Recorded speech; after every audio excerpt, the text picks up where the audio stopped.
Okay, so we're going to take a look at today is the all-new iPad mini for just about everything, comparing it against some different devices here.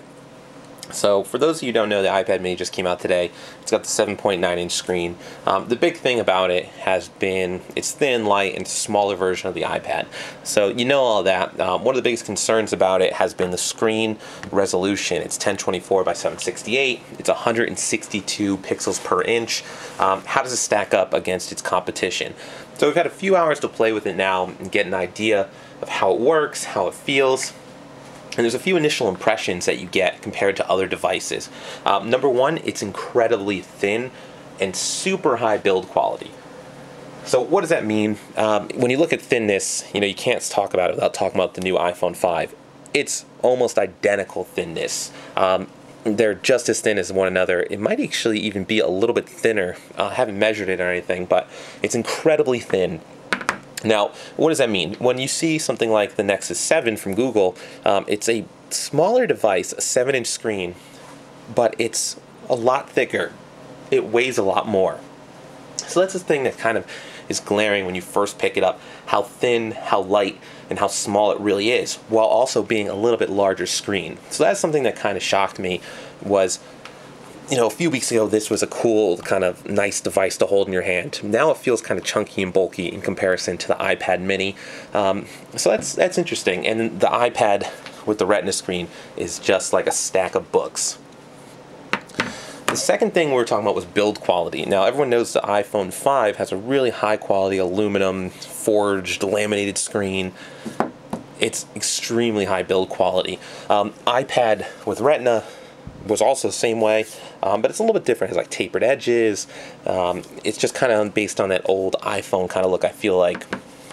iPad mini takes its cues from the iPhone 5. So notice right off the bat, they have that same aluminum color and texture to them. It doesn't have the glass stuff that the iPhone 5 has, but it's very, very similar.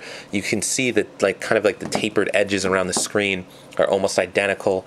It has the really nice buttons that the iPhone has. That's another thing, the buttons on this device. It has separate volume rockers. It's just really high quality build. When you compare that to something like the Nexus 7, it's a clear winner. If this is a 10 in build quality, this feels like a 5 in hand now. And that's not to say that this is a badly built device. I'd say something like the Kindle Fire, which is kind of like a BlackBerry Playbook, this is just like a piece of crap now when you look at it. But it feels plasticky, it feels heavy. It's just different to hold now to me. I don't like it as much as I used to like it. The buttons are kind of, they just feel tacky in comparison. Now, what does that say about the tablet? Not much. Maybe Apple has a better design eye. They have better industrial designers. They built it in-house by themselves, where you have Asus building this tablet for Google. So it's just a nicer feel in hand. I will admit that this is pretty nice, this kind of grippy feel on the Nexus 7. That being said, I really like the iPad mini in hand. It just feels better. It just feels really, really nice in hand. It's super light to hold, really easy to use. It fits in your jacket pocket, it fits in your pants pocket, as does this. But it's a little bit different. It feels better. You're using a higher quality device. Now, is it a higher quality device? So that's when we get into the subject, the big one, the screen size and the screen resolution. You have a much higher HD screen, high resolution HD screen on the Nexus 7. And that's something that you'll see a big difference in when you're looking at text side by side. At the smaller sizes, it's like looking at a computer monitor sometimes. It's a little bit fuzzier. Now, is it fuzzy? No. It's fuzzy in comparison to all these really high 216, 250, 300 on the Nexus 10 screens, these 300 PPI, the pixels per inch screens. Then you'll start noticing a difference. In normal everyday use, I haven't seen much of a difference. And here's a game I was just playing, Grand Theft Auto 3. I mean, it's extremely high quality. You're not seeing fuzzy and pixels. They're kind of making it seem like the old screens we used to use on a phone or on a computer were fuzzy or washed out. It's extremely bright. It's laminated. It's right there. The colors pop off the screen. It's a great screen. Now, is it an HD screen? No. And that's a sacrifice you have to make, with the iPad mini. It's something you have to decide is, do I want this crystal clearer screen on the Nexus 7 or the really super high quality screen on the Retina iPad? I prefer the size and weight. I think this is a great device that you can take with you on the go. So I kind of give it, on the size, weight, and build quality scale, I love the iPad mini, the thinness of it. But, as a full-size device, it can't really compete with the screen on this iPad with Retina. And then you have the Nexus 7. So where does that fit in? If you're doing a lot of reading on it, I guess the Nexus 7 would be a little bit easier on the eyes. Brightness levels and things like that, I've seen, pretty clearly the colors are very similar. The one thing I have noticed is that the colors are a lot brighter and crisper on the Retina iPad. You can see the difference in the reds. They're much richer on the iPad with the Retina, the 3rd and 4th generation one. The Nexus 7, the colors don't really stand out as, they're not really that much different. You can definitely see the crispness of the icons. It's a lot nicer on the Nexus 7. And then the iPhone 5 is, again, it's crisper and cleaner when you put them next to each other. They're a little bit different. It's hard to tell on this, but they definitely, the Nexus, the iPhone 5 is a little bit better screen quality. I mean, it's almost crystal clear. There's no like fuzzies around the words. So we're not talking about the iPhone 5 right now. So where does that leave us? Layout. I've always felt that Jelly Bean and Android is a little bit of a mess. I don't really like how they handle the apps. I don't like the app drawer. I don't like, I don't love it. I don't really use the widgets. So for me, on a personal preference, I use an iPhone. I have another iPad. I have the iPad mini now. I prefer the experience of iOS 6 over Android. Now, if I was using it on a phone and I need things like GPS, yeah, the GPS is better on Android. But we're not discussing that. We're talking about, I think Safari is a much better mobile browsing experience to me than Google Chrome or the Android browser. So I kind of give iOS altogether a leg up. Obviously, the app ecosystem has a lot more tablet-based apps. This is based on 1024 by 768 resolution, so you can use all of those iPad apps. So there's a lot more stuff in the ecosystem there. I think the web pages render better. They don't render in their mobile pages like the Nexus 7 does to a lot of stuff. They render pretty nicely as the full experience. So in that regards, I give the edge to the iPad mini. Now the problem comes to, where we get to, is price. This is a 16 gig Nexus 7. So up until a week ago, it was $249. Now it's $199. Great price to get a 7-inch tablet. Almost like a, you don't care if you lose or break it kind of thing after 6 months because it was so cheap. iPad mini, $329 for the 16 gig Wi-Fi edition of it. So, and these are things everybody knows. It really comes down to, what do you like more? I think for the build quality and the way it feels in your hand, I prefer the iPad mini. I want iOS in a smaller package. You have to pay the premium for it. Now, I could see the other way. People have Android. They'd love to go to the Nexus 7. It's a great device. You have to see them next to each other and feel them and experience the two different browsers.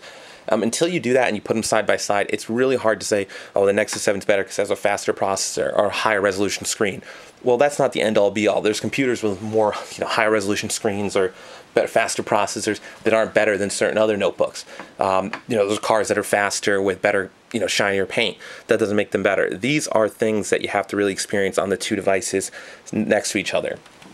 Games like Real Racing HD comes in crystal clear on the iPad mini, as well as the iPad with Retina. There's about a second delay loading it up to the screen to start the app. When you get to the race screen, it's less than a second, the difference in time to start it up. So what would a faster processor serve you there for? It doesn't change a lot of stuff. I've done multitasking on it. You might get an occasional stutter, as you would get with the Nexus 7, that you don't get with the iPad with the Retina. It's not all about, the performance thing. It just works better for me. So let me know what you guys think about it. We have cases coming out for this from caseitup.com. they're going to do 25% off any of their Nexus 7 cases, as well as their iPad mini cases. The coupon code to use is 25iPad, 25 IPAD. You get 25% off. It also works with their Nexus 7 cases. And here's one right here. They have the Nexus 7 silicone white case that pops right onto the device. And that pops right onto here. So keep it safe and protected from drops, dings, scratches, and things like that. Probably going to continue to use my Nexus 7 as a, you know, I really like it. I've been using it since before it came out when I got one, and it's been a really, really great device. It's cool on the internet. You know, it's really fast. It's snappy little thing. It's great for some of the games that are on it. But, you know, I think overall my main device will become this iPad mini. I'll probably get rid of the iPad with the Retina. I'll give it away.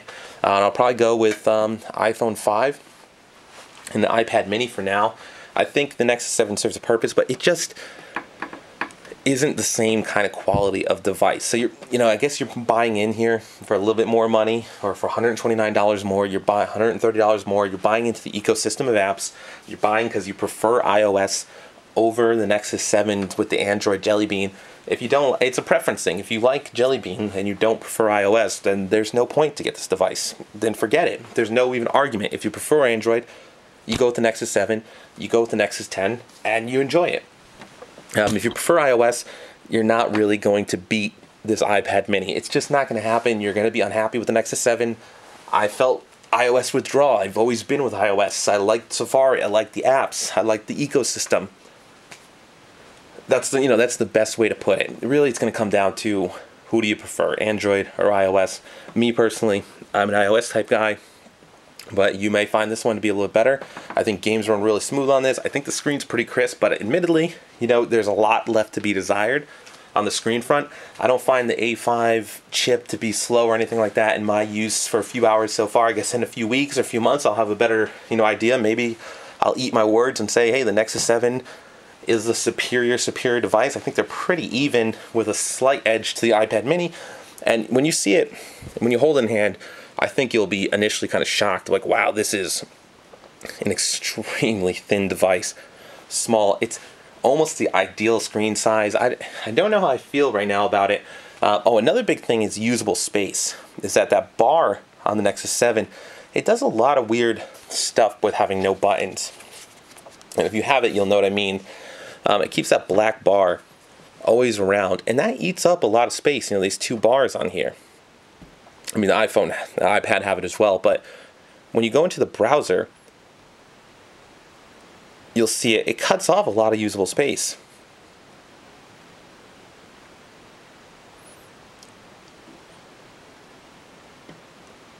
Let me show you what I mean.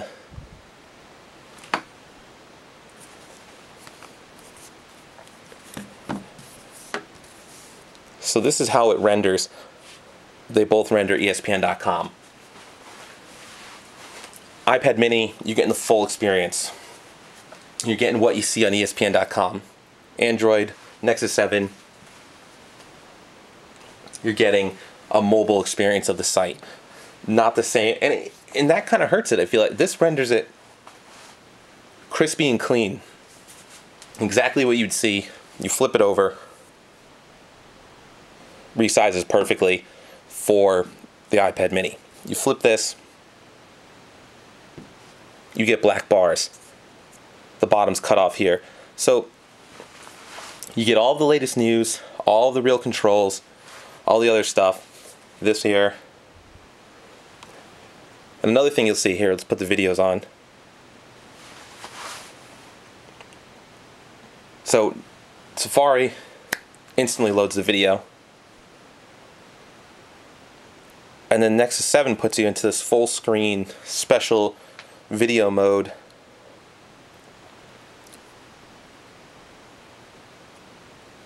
So that's the difference. I mean, that's the crispness, the polish that I'm talking about that you don't get with Jelly Bean compared to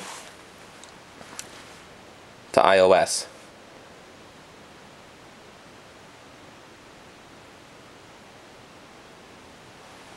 So, that's why I prefer iOS. I don't really know what the hell is going on right there, but that could be user error for all I know. But I just, I prefer it. So let me know what you guys think. Caseitup.com to get your Nexus 7 cases. They also have leather cases coming for the iPad mini. Let me know what you guys think. We'll take a look at it. Maybe you prefer Nexus 7. Maybe there's something else, Kindle Fire HD, or something else you want me to take a look at. Thanks for taking a watch. I'll talk to you.